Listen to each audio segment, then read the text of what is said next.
man rabbuk, man nabiyuk, wama dinuk.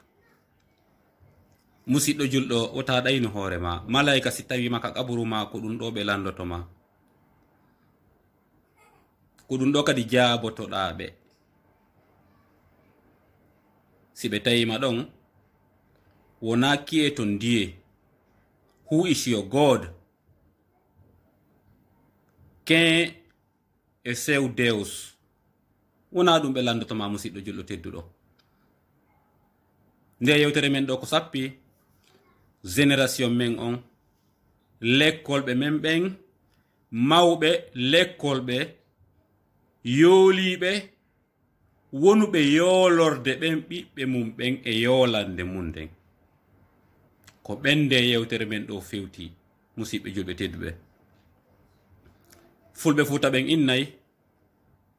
wo ko hawtaɗo nene suusi wiide nene ko ñanne.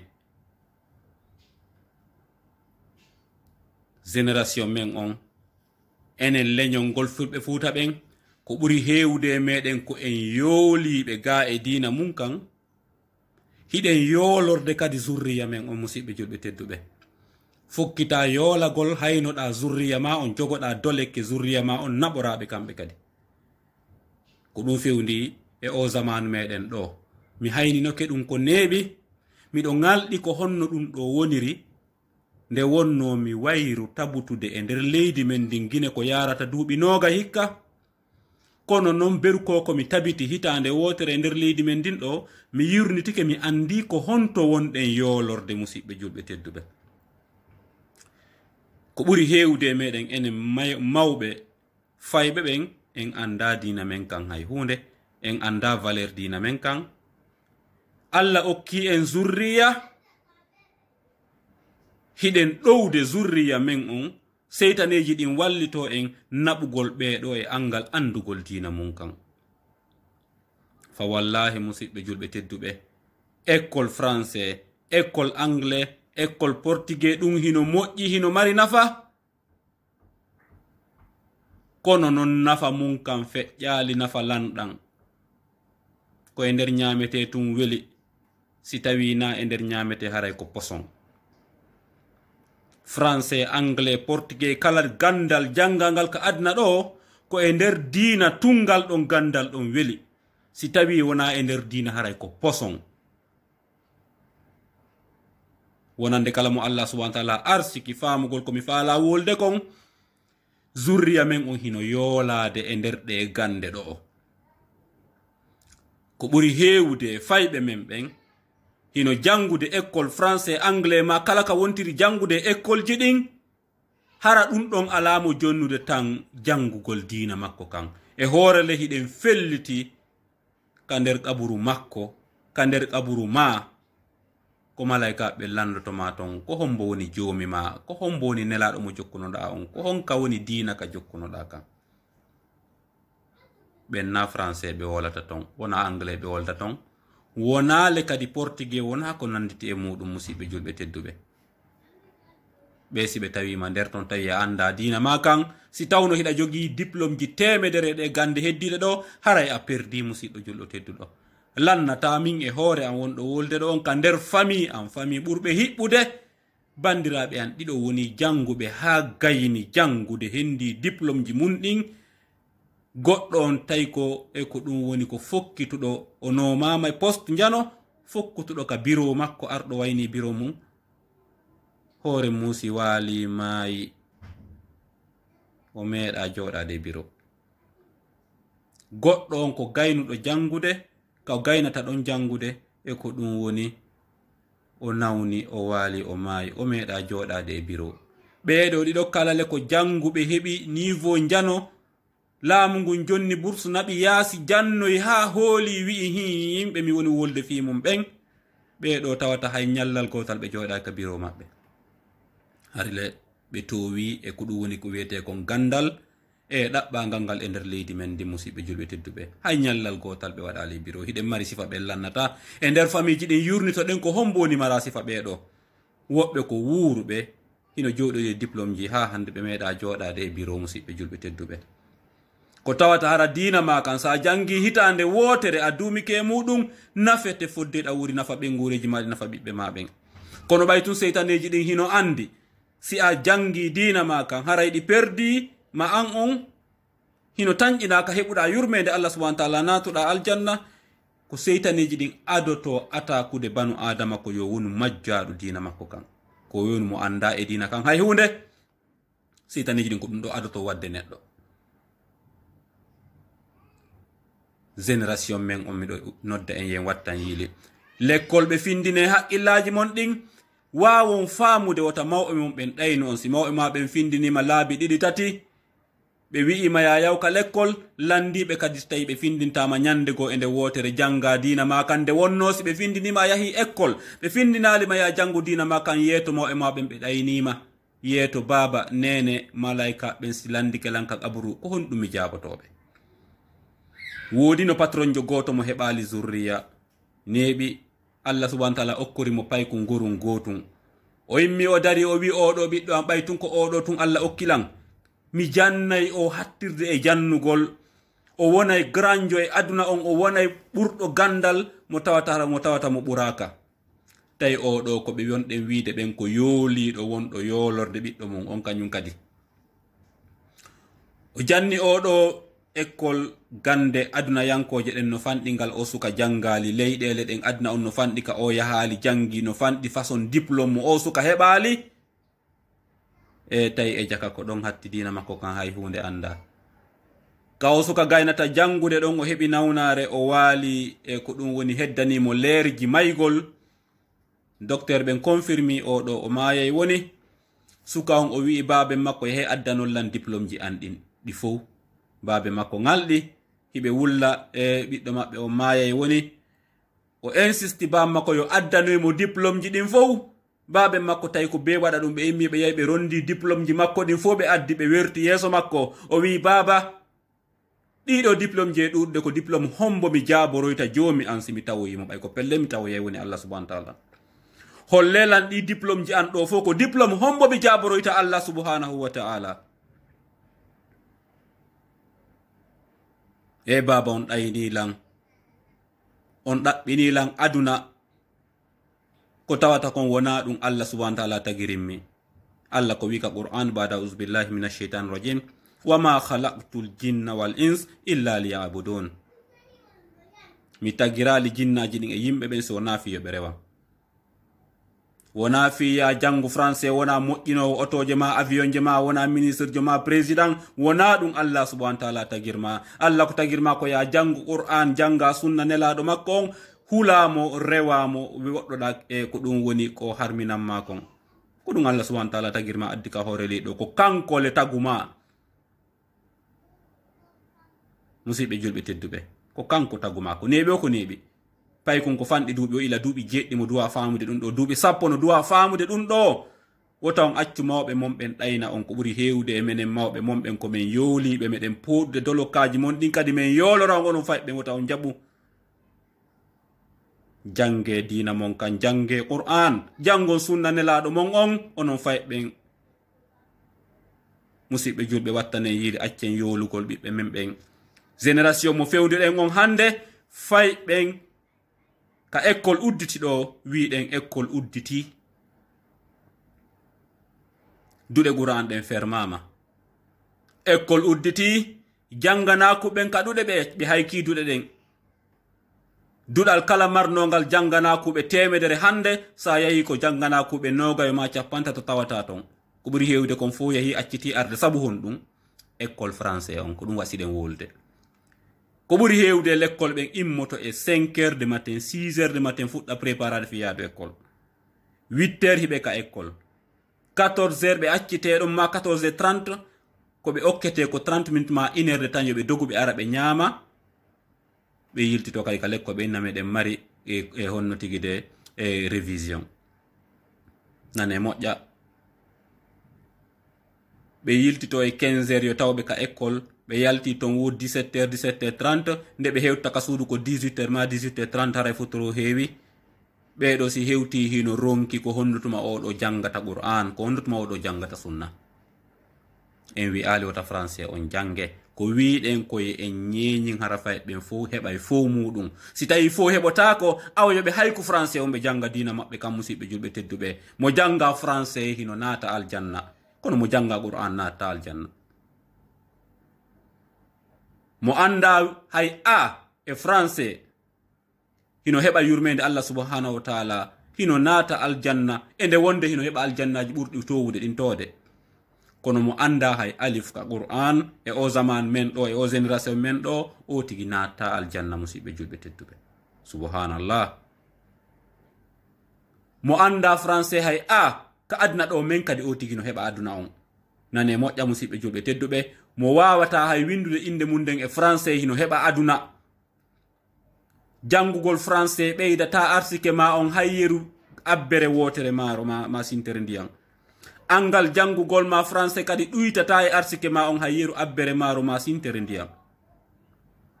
ko Allah windanma kon a heɓay ɗum e gurdam maɗan amma noon si tawi hiɗa mari diina hiɗa mari gandal ka diina ma haray jangugol français on hino laba nde wonno sa yii anduɗo diina faami diina mum kan tawi ɗaynali hoore mum mo mawɓe mum ɓen ɗaynali ɗum janni ɗum diina mum kan sa yi on no jangi français ma anglais tawa no foti ko ɗum wiɗen français ma anglais ma espagnol ma ɗum e ɗum ko lanɗan si ñamete no ɓatti a taway ko weli ɓuri lanɗan ala kono si ñamete ala ɗon a tawi ko poson ko weelaɗa wo a hamminta ɗum e hunduko ma musidɗo julɗo teddu français anglais gande adna yankoje ɗen si tawi diina ala haray ko ɗe poson ko waɗi noon ko wujjugol e jattugol e kansugol ko ɗum ɗen ɗon ɗe waɗata neɗɗo on kala janguɗo ɗe ɗo gande tawi ala diina kala poste mo jonna e aduna on hayso tawi o woni président jo ko gujjo o wonata criminel jo bonotoɗo yimɓe mum ɓen wonata ko way noon ala diina na musidɓe julɓe tedduɓe ko ɗum tigi wiɗen angal jangugol français on ɗuytata arsike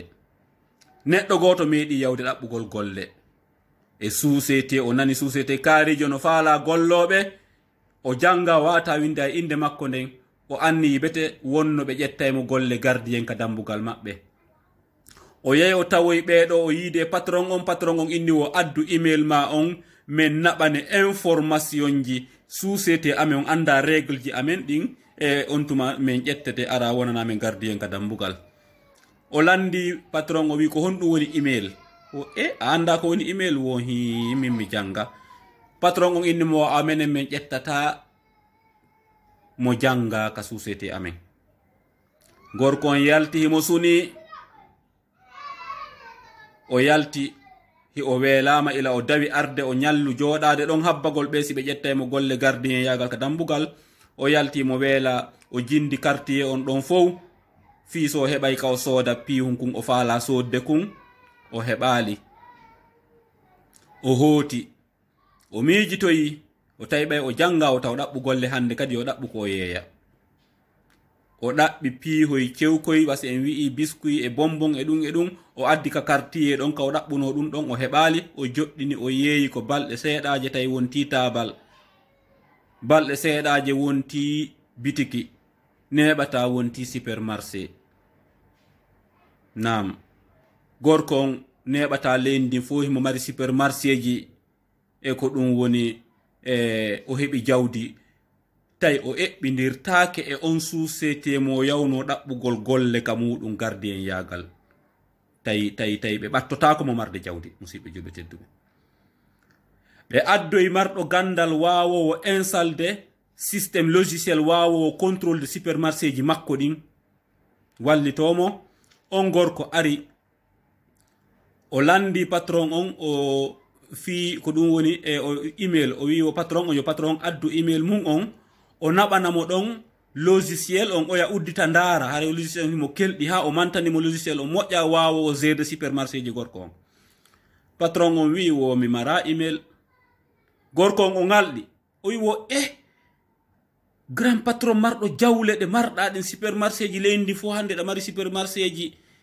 an a mara email si tawno hiɗa mari email harayno ko honto jawle maɗen woni harayno adna on fo hiɗa mari jawle hande no famiron yewtere nden o yaha awanimo ɗum ha faminanimo awa ɓay gandal ala o heɓi ɗum ɗo fo so heɓuno gandal haray ko honto fewndi gorko on wi wo a famali ko Allah muyani neɗɗo on o heɓay tum gandal ngal ɗuytata arsike ɓeydata arsike. Gandal ko ngal woni ko si tawi Allah no muyamma hunde o ɗowete e mayre, si tawi ko sa heɓi ngal ɗo gandal, si heɓa nden ɗon hunde Allah okkorte ngal ɗon gandal fiya heɓu ko muyamma kon. Nane moƴƴat. Patron jon jaabi gorko on o wi si tawno lam mari email mi wonayno gardiyenjo dambugal goɗɗo hande. Si tawno miɗo mari email hande harayno komi gardiyenjo ka dambugal kaari.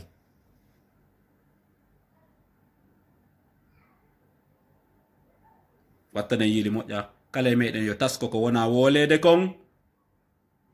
Musidɓe julɓe sen hayki dina men kan haray en yoolike en yooludi e yooliɓe. Ko ɓuri hewde kon e aduna on ɗo ko wonɓe yoolade musidɓe julɓe tedduɓe.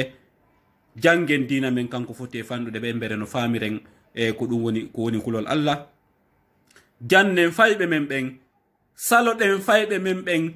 ekkolji ɗin occupade e tanji maɓɓe ɗin fof tawa hara ɗum ɗon haɗayɓe o moyen awa rewtagol ko ɓe jangi kon hitanden e Qur'an on. Fayɓen si ɓe immike e 6 heures ɓe préparike, ɓe yahi école ɓe arti e 14 heures 15 heures, wi'en ɓe artata ɓay ko 14 heures walla 14 heures 30 ɓe yaltata. Si ɓe hewtiti ka cuuɗi meɗen e 15 heures musidɓe julɓe tedduɓe, ɓe lootike ɓe ñaami yo ɓe yawka duɗe Qur'an ɓe janga. Ko ɓe yahata kon école kiikiiɗe ko révision na école ɓe woni yaade. Buy sikkay ko école fayɓe woni yaade kiikiiɗe wona école fes, ko révision ɓe woni yaade, ko ɗum woni rewtagol ko ɓe jangi comme bimbi ila bimbi hay 14 heures. Joni noon école on ɓuranima jangugol diina ma kan, an janganakujo on. École on ɓurani mawɓe maɓen jangugol diina ma kan. Hay rewtagol ngol kadi ɓurana mawɓe maɓen Qur'an on, ɓurana on diina mon kan.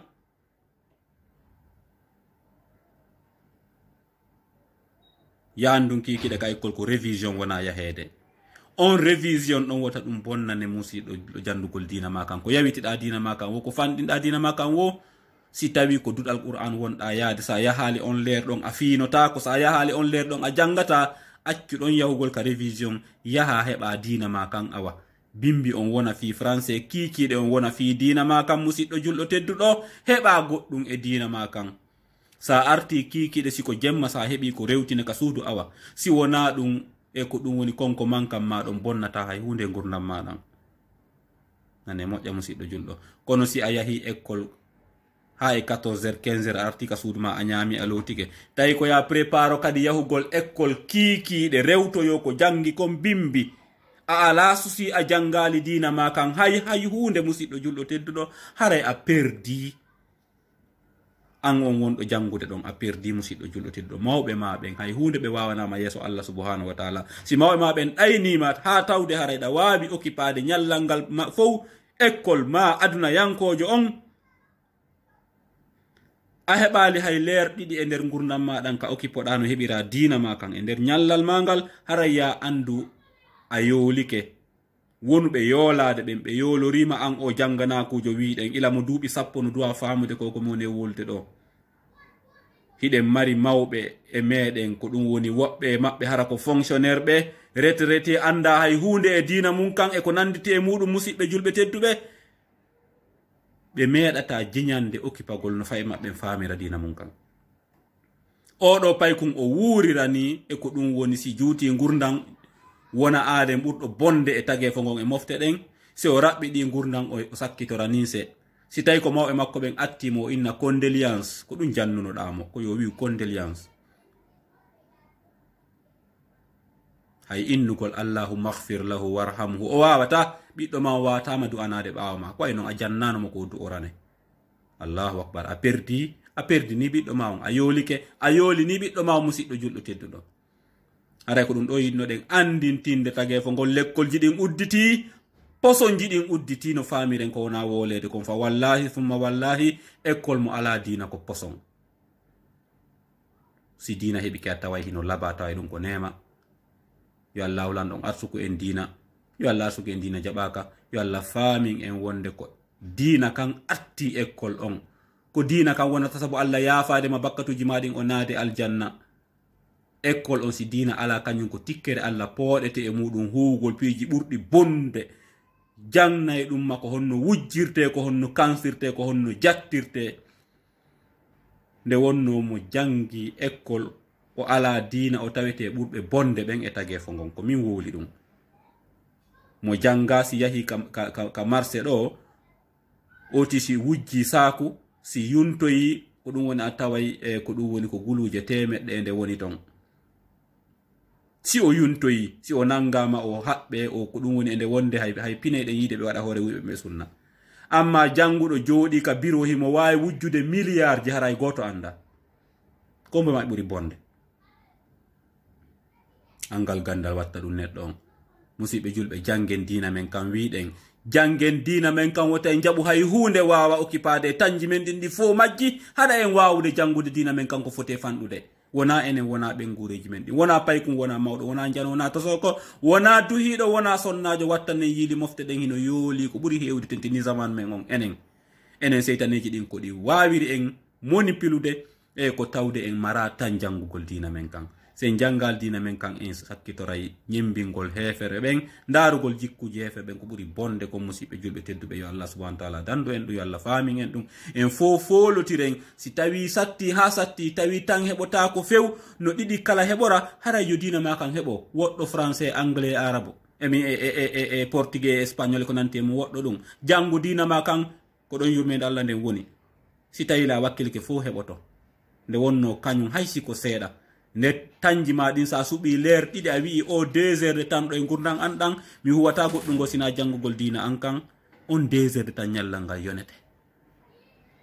kono si a heɓanali ñallal ma ngal hay 2 heures de temps ka janga dina ma kan haray ya andu a perdi woni noon ko a paykum woni ko a mawɗo woni ko a duhiɗo woni ko a sonnajo haray a perdi l'école ji ɗin wota e jaɓu école ji ɗin salo jangen dina men kan wiɗen ko école ɓen sappiɗen ɗo en turki Allah subhanahu wa ta'ala faamin en yo Allah newnan en jangugol dina men kan yo Allah hulan ɗon arsuku en wawude toppitade eno faamiren dina men kan no ɓen gureji men ɗin kañum kadi faamira dina mum kan sabu ha daɗen pirikiji sheytaneji ɗin wama tawfiqi illa billah alayhi tawakkaltu wa ilayhi unib assalamu alaikum wa rahmatullahi wa barakatuh.